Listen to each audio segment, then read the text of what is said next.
Anda kembali bersama kami dalam Bersatu Kawal Pemilu dan selamat menunaikan ibadah sholat maghrib. Pemirsa, Komisi Pemilihan Umum Kabupaten Kebumen, Jawa Tengah menggelar simulasi tata cara pencoblosan dan perhitungan suara untuk pematangan pelaksanaan pemilihan umum 2024 mendatang.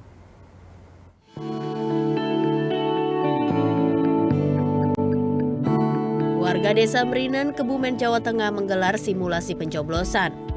Ya, suasana tempat pemungutan suara ditata sedemikian rupa untuk momen pemilu 14 Februari 2024 mendatang.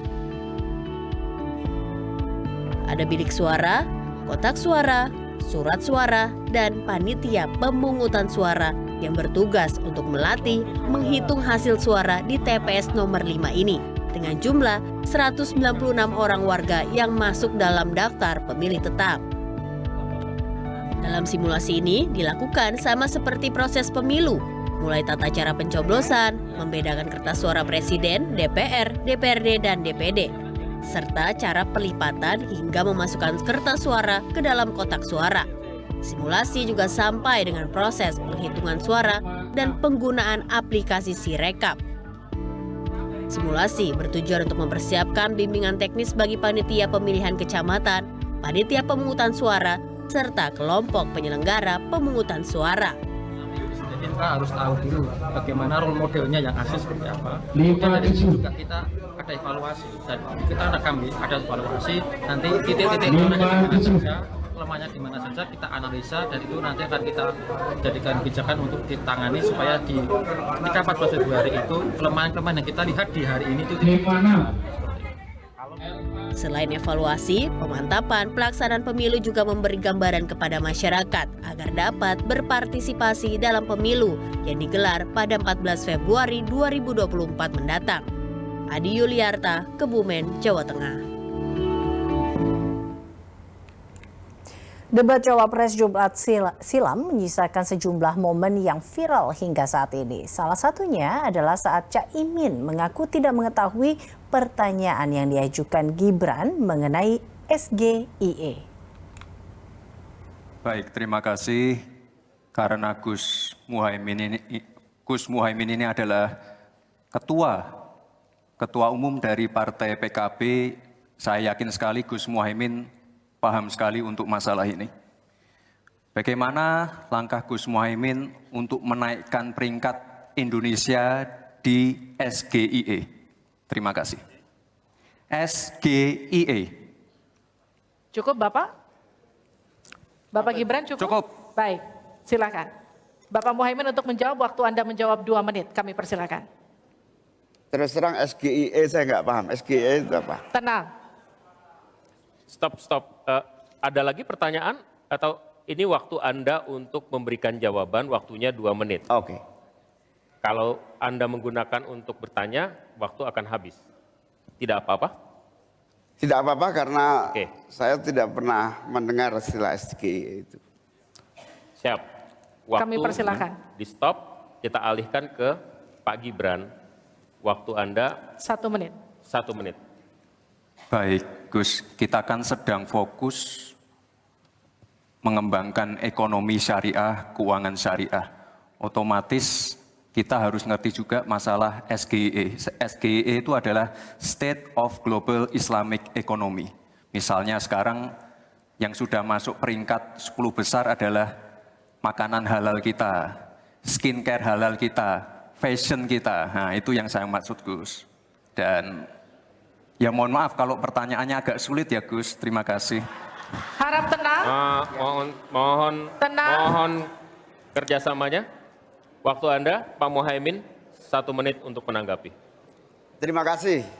Memang pertanyaan ini sungguh penting karena Indonesia dengan jumlah umat Islam yang terbanyak di dunia, sekaligus bukan saja sebagai pasar ekonomi syariah, pasar pariwisata halal, pasar perbankan syariah, tetapi sekaligus punya potensi menjadi pusat ekonomi syariah dunia.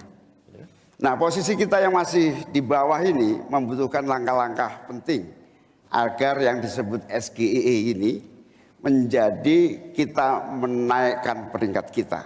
Ada beberapa hal yang bisa kita lakukan.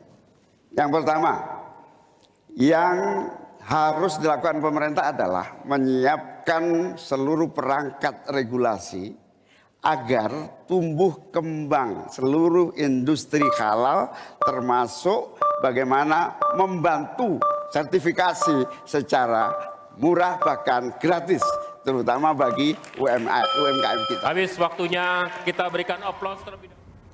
Momen lainnya yang masih hangat dibicarakan adalah saat Gibran menjawab pertanyaan Caimin perihal investasi di Kota Solo.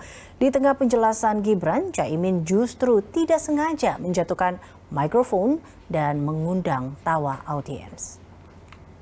Saya ingin Pak Gibran menyampaikan tips and tricks agar bupati, wali kota, dan pemerintah daerah yang lain bisa belajar agar proyek-proyek besar bisa dimasukkan di Kota Solo.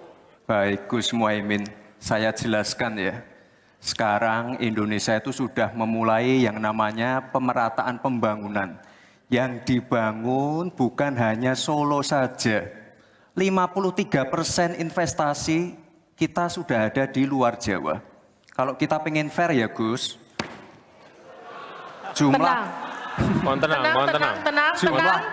jumlah proyek, jumlah anggaran yang digelontorkan ke Solo sebelum saya jadi wali kota itu lebih besar. Saya tahulah ini arah pertanyaannya kemana. Tapi yang jelas ini Gus, apa yang sudah dibangun, yang kita lihat bukan bangunan fisiknya saja, tapi kita lihat impact-nya ke warga. Bangun masjid menggunakan CSR dari Abu Dhabi. Impact-nya apa? UMKM kita sekarang melesat, wisata kita melesat. Kemarin waktu Idul Fitri, kunjungan wisatawan ke Solo melebihi Jogja. Itu impact-nya. Lalu kita lihat, kita punya kebun binatang Solo Safari, tidak pakai APBN. Masjid tidak pakai APBN. Tapi impact-nya apa? Impact-nya ke masyarakat. Jadi yang kita lihat ini Gus, tidak perlu tendensius seperti itu. Kita lihat impact-nya ke warga seperti apa? UMKM meningkat, kesejahteraan meningkat, lapangan pekerjaan terbuka. Itu yang kita lihat Gus. Jadi tidak melihat, oh ini dia anak emaskan. Enggak. Pemerataan pembangunan itu sudah terjadi di mana-mana, bukan hanya di Solo. Dan itu fakta loh Gus. Proyek di Solo sebelum saya menjabat itu lebih banyak. Fakta itu. Terima kasih. Di tengah sengitnya kontestasi Pilpres, Partai Golkar memberi rekomendasi kepada Khofifah Indar Parawansa untuk maju dalam Pilkada Jawa Timur. Partai Golkar menjadi partai keempat yang resmi memberikan rekomendasi kepada Khofifah untuk maju dalam Pilkada Jawa Timur 27 November mendatang. Ketua Umum Partai Golkar, Erlangga Hartarto, menyebut bahwa dukungan kepada Khofifah adalah bentuk komitmen partai beringin kepada Khofifah. Kami memberikan surat penugasan untuk Ibu Khofifah untuk maju menjadi bakal calon gubernur Jawa Timur dari Partai Golkar. Ini bukan yang pertama. Karena Ibu Khofifah yang lalu juga didorong oleh Partai Golkar, diusung Partai Golkar, dan dikawal oleh Partai Golkar. Kami menyampaikan terima kasih kepercayaan dari DPP Partai Golkar. Pak Ketua Umum sendiri menyerahkan surat tugas, didampingi Pak Sekden, didampingi oleh Ketua DPD Partai Golkar Jawa Timur untuk proses pencalonan gubernur 2024-2029. Insya Allah kami akan menjaga amanah untuk berjuang keras, ikhtiar semaksimal mungkin pada proses pilgub yang akan datang. Sosok Pak Sarmuji, Bu, kemungkinan digandeng, Bu. Komunikasinya seperti apa, Bu? Dekat, nanti gandengnya ini udah dekat. Gandengnya gampang. Ini udah persebelahan. Dan pemirsa, untuk mengulas pilihan Partai Golkar kepada Khofifah untuk berlaga dalam Pilkada Jawa Timur, sudah bergabung bersama kami pengamat politik Universitas Trunojoyo Madura, Surokim Abdusalam. Terima kasih Pak Surokim telah bergabung bersama kami. Pak Surokim, kalau kita lihat saat ini di tengah kesibukan Pilpres saat ini, Sabtu lalu Partai Golkar memberi rekomendasi kepada Khofifah untuk Pilkada Jawa Timur. Bagaimana Anda membaca kondisi ini atau dari rekomendasi tersebut, Pak Surokim? Ya, kalau dalam bacaan saya rekomendasi itu banyak berkaitan dengan kepentingan Pilpres. Ya. Karena pilkadanya masih bulan November. Memang tidak lazim memberi rekom demikian jauh. Tapi karena ini ada momentum Pilpres dan kebetulan Bu Khofifah hari-hari ini menjadi sesuatu ya yang diperebutkan banyak pihak. Jadi wajar kalau kemudian beberapa partai politik pengusung Pilpres, terutama pada koalisi Indonesia Maju, itu memberikan ikatan lebih awal untuk mendapatkan efek dukungan dalam Pilpres. Kebetulan kan Partai Golkar ini adalah partai yang keempat ya, setelah Partai Amanat Nasional, Partai Demokrat, dan Partai Gerindra. Yang kebetulan mereka berada di dalam satu perahu koalisi Indonesia Maju. Jadi saya melihatnya itu bagian dari strategi untuk menguatkan dukungan dan ingin mendapatkan kotel efek Bu Khofifah dalam Pilpres, khususnya di wilayah Jawa Timur. Karena memang pengaruh Bu Khofifah di Jawa Timur sendiri cukup, ya harus diakui cukup signifikan ya. Baik sebagai kepala daerah maupun sebagai tokoh masyarakat yang memang selama ini sudah sangat mengakar. Baik, Pak Surokim, berarti Anda sepakat bahwa ini menjadi sebuah strategi dalam Pilpres, termasuk sebenarnya ini masih dalam tengah-tengah kondisi Pilpres, berarti ini adalah masuk dalam sebuah strategi yang dilakukan juga, atau dibilang bahwa ini cerminan koalisi Pilpres yang terjadi di Pilkada Jawa Timur, seperti itu ya? Iya, karena kan sejauh ini memang partai-partai non-koalisi Indonesia Maju belum ada yang declare tentang dukungan kepada Bu Khofifah. Sementara partai-partai yang tergabung di koalisi Indonesia Maju sudah beramai-ramai ya untuk mengikat Bu Khofifah di dalam satu koalisi. Memang sih tidak ada jaminan bahwa koalisi di level nasional akan berlanjut pada koalisi di level daerah. Tapi sebenarnya kalau terjadi itu lebih mudah gitu ya. Dan saya kira ini ya tadi itu ada kepentingan terkait dengan Pilpres Februari 2024. Oke, baik. Untuk mendahului pilkada. Oh, oke, untuk mendahului pilkada. Tapi balik lagi Pak Surokim, artinya kalau memang kan kemudian Khofifah kemudian naik di sini, kemudian orang akan bertanya siapa kira-kira kemudian yang cocok untuk mendampingi Khofifah.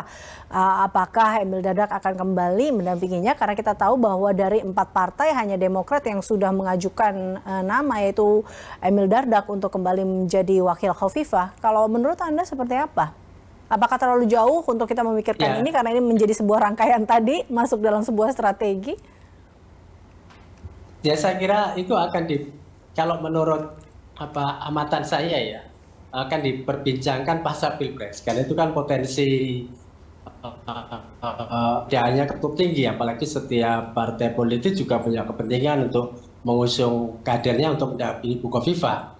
Tapi untuk menjelang dan sampai pada tahapan pemilu legislatif dan presiden ini, saya kira lebih banyak mengerucut pada kepentingan mendukung Bu Khofifah. Terkait dengan siapa yang akan mendampingi Bu Khofifah, sepertinya akan ada pembahasan pasca Pilpres dan Pileg itu. Oke, baik. Terakhir Pak Surokim, dan kembali. Menurut saya tidak akan diperbincangkan. Oh, oke. Menurut saya tidak akan diperbincangkan dalam waktu dekat itu. Oh, oke. Berarti masyarakat harus tunggu dulu ya, ini siapa ya setelah Pilpres selesai berarti ya.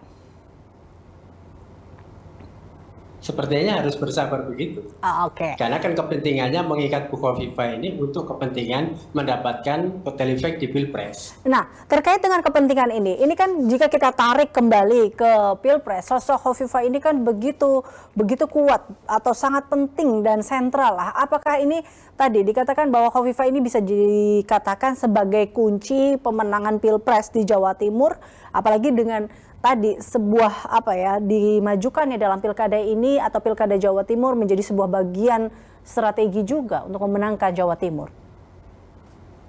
Ya, harus diakui memang beliau termasuk salah satu kunci, ya termasuk salah satu tokoh masyarakat yang punya pengaruh cukup kuat di Jawa Timur. Apalagi beliau juga menjadi kepala daerah aktif di Jawa Timur. Saya kira tidak ada yang meragukan ya terkait dengan bagaimana pengaruh Bu Kofifa selama ini terhadap elektoral di Jawa Timur. Jadi saya pikir memang ini bagian dari strategi untuk mengikat Bu Kofifa untuk kemudian bisa mendapatkan kotel efek pada kandidat-kandidat pilpres tertentu tadi. Baik. Dan gerak cepat yang dilakukan oleh partai-partai, khususnya Partai Indonesia Maju ini saya kira cerdas ya. Oke, sebuah langkah yang cerdas. Memang tidak lazim di pemilu-pemilu sebelumnya juga tidak pernah terjadi pemberian rekomendasi demikian panjang. Baik. Biasanya ya pemberian rekomendasi itu yang menjelang pemilu pilkada. Sebuah langkah yang cerdas, sebuah langkah yang mungkin berbeda, tapi ini ya tadi ya sebuah langkah yang membuat strategi baru dalam pilpres ini. Terima kasih Pak Surokim. Langkah cerdas tapi tidak lazim. Oke, baik.